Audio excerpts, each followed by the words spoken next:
Hey farmers, my name is Stan and I'm the developer of the maps4fs tool. In this video tutorial I will explain you how you can launch the tool locally. So what does it mean to launch the tool locally? You already visited this website, I guess, and it's a public version of the app. And it has some limitations. So if you open some settings, you will see this one. And also you can see that there's some instruction on how you can launch the tool locally.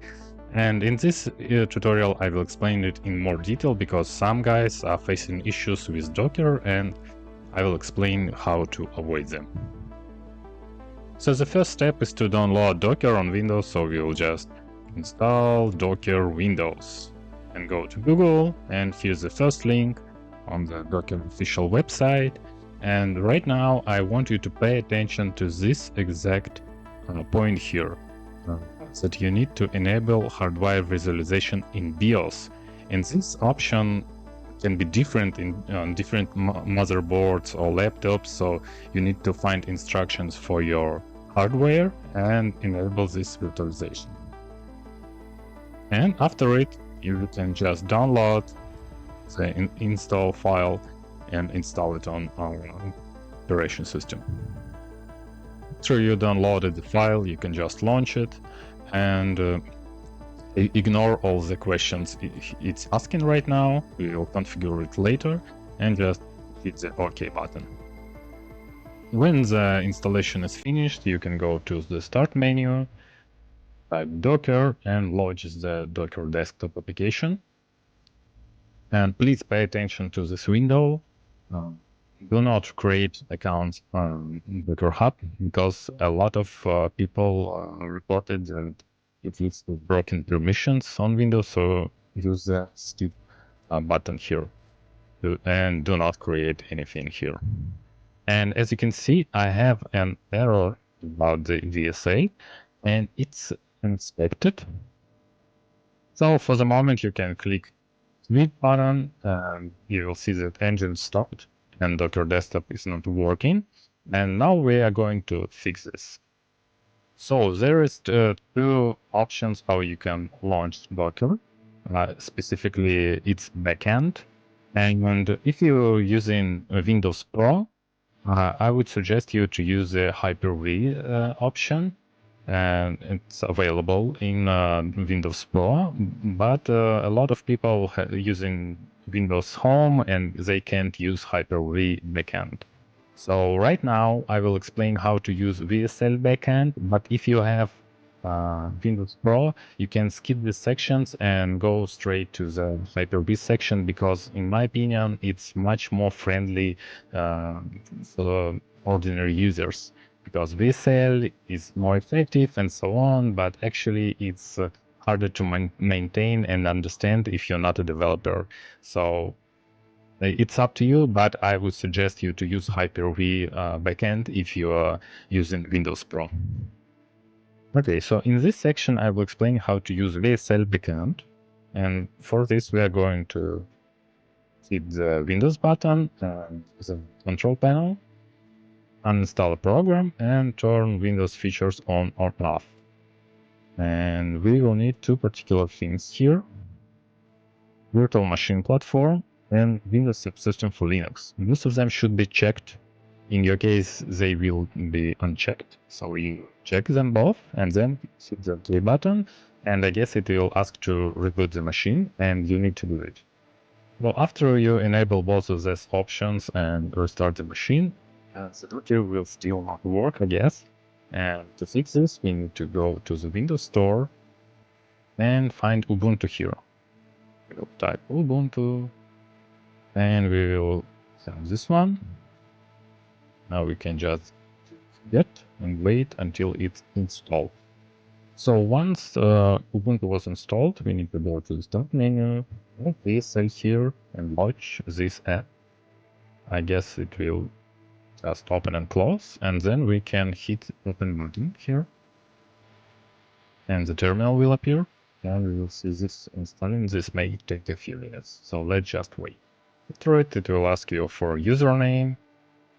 You can enter the preferred one and your password.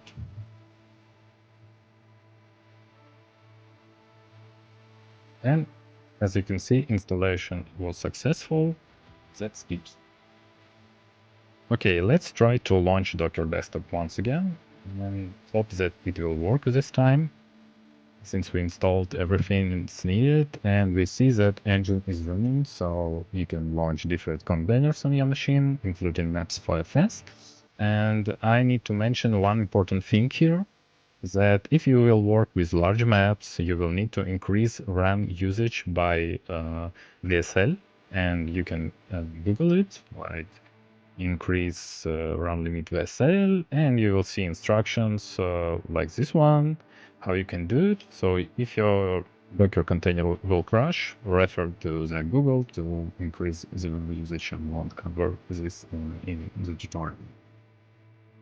So if you successfully install Docker Backend and Docker Desktop seems to be running now, you can skip the section about the Hyper-V backend, which is available for Windows Pro users, but I personally find the Hyper-V backend more convenient for ordinary users, while WSL is more for developers. So you can go straight to the instructions on how to launch maps4fs in Docker.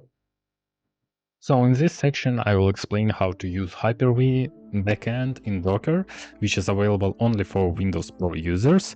So if you don't have Windows Pro, you can see previous section about WSL backend, but if you're using Windows Pro, I personally recommend this approach because it's more convenient for ordinary users. So what we need to do here, we'll go to Control Panel, then uninstall program and turn Windows features on or off.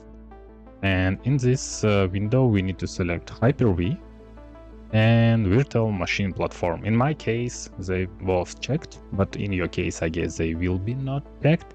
So you check them, you hit OK, and then restart your machine. So now once you enabled needed components in Windows and install Docker Desktop, we can open the application and go to the settings. In my case, it's already using WSL backend, but we need to change it. So we go to the settings, general, and uncheck this checkbox. After it, you can hit apply and restart and wait a little bit. If you'll see the error like this, you just need to hit the start service button and it should be working. Let's wait a little bit more.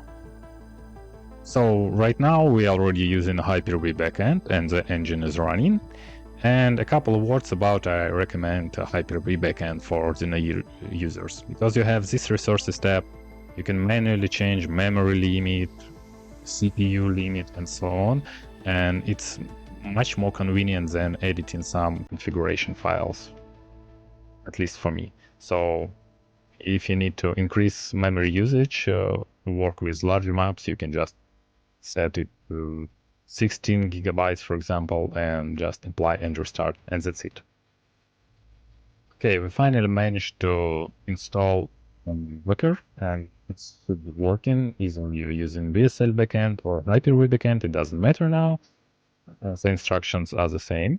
So now we need to go to the maps4fs repo, this one, and find the command for Docker. It will be in how to run and option 2 Docker version, this one. Just need to click here, open terminal, and paste the command and hit enter. And we will need to wait a little bit. When the Docker container started, you can safely close the terminal, you don't need it anymore, and go to the Docker Desktop application.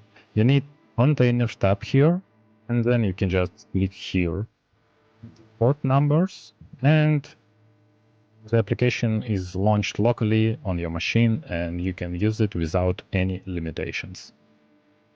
So that's how you can install Docker, make it work on your machine, and launch the tool locally. If you have any questions or issues with it, I welcome you to join our Discord server.